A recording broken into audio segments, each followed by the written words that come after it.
All right, ladies and gentlemen, we're at ISE. It's 2026. It's Barcelona. It doesn't get any more exciting than this. And I'm in the Bitfocus booth talking with Erlend and the team about the release of buttons. Let's get into this. All right, Erlend, let's, for the audience that doesn't know Bitfocus, what is it? Yeah, well, we're a company producing control software. So we make it easy for people to control a lot of different devices from any commodity hardware like the Stream Deck panels, which have been out for many years, and now the more recent Stream Deck Studio, which makes it easy for people to control stuff and replaces a lot of proprietary hardware. You talk about control stuff, but give me an environment. Like, what type of environment a customer put Bitfocus, and what would they control? Well, there could be so many things that we control. We have 700 modules, so that means we could turn on and off your lighting. We can switch sources on a vision mixer. So that's just the top of it. You can do routing, control video routers.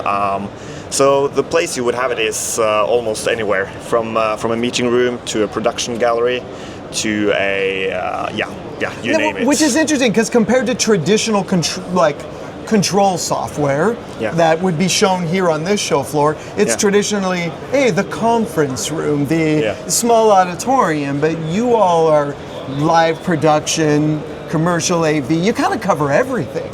Yeah, that's true. It's been adopted into many areas because we try to make stuff user-friendly, to make it easy for people to get going, and people adopt it into so many different places and come up with cool creative ideas on how to use it. Most people would know Bitfocus if you mention the word companion. True. Right, that's the traditional product from the Bitfocus team, but that's not what we're showing here today. This is buttons. True. So what is the difference between companion and buttons? Well, we've taken a lot of the work we initially did with companion and continued on the development. So buttons is a control software, but it's also a broadcast control software. So we extend on top of just doing macros and controlling other equipment. We also do routing, user management. We do tie lines. You can do queue lists. You can set up advanced workflows to do automation. So it's a much bigger system with a lot of flexibility and speed to make more maintainable setups. One of the things that I like most about it, it's a centralized system. True. Right? Yeah. So traditionally with Companion, I'd have Companion servers kind of running all over the world or all over a building. But with buttons, I have one server managing everything. Yeah, we've really seen in bigger setups, it's so helpful to have a central server with running high availability, being able to lock down certain areas for certain users so they can't touch anything besides what they're supposed to. Control for the people running control. I like that. Yeah, and give people the option to make their own setups, even though it's in a bigger facility. Yeah. Okay, so what's new and interesting today? Obviously, buttons is not fresh. You showed it at IBC last year. So what's changed from then to now?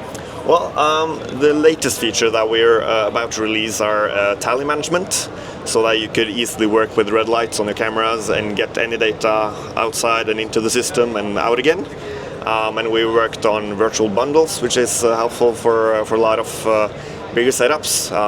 Instead of having the users deal with knowing all the ins and outs of the equipment, you can reduce it down to a more user-friendly thing you can route. And we got tie lines, for instance. So if you want to route something from A to B to C to D, instead of you finding the way, we automatically find the path through all your routers and all the gears for you. Interesting. Almost AI-esque, right? Yeah. A little bit of more machine learning intelligence there. Yeah, that's coming as well. Not sure quite when, but hopefully some AI parts as well. Now you mentioned 700 devices under the banner. True. What's that list look like? Oh, where should we start? It's such a long list from any random API to controlling speakers to controlling Blackmagic devices to softwares. We got the entire list on our website to browse it's a big through, list. I appreciate it.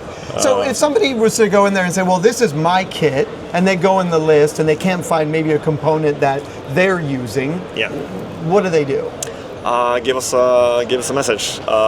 We got some feedback form on our websites. Reach out to us and we can see what we can get going. because as long as there's an API from the device you want to control, it's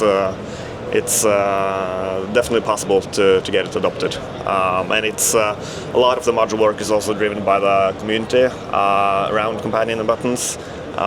So a lot of people have contributed to make stuff, so it's possible to do that work yourself as well. So a lot of options. Now that's a really interesting one, is the self-service aspect of it, right? And I think one thing I love, so I got my first buttons license.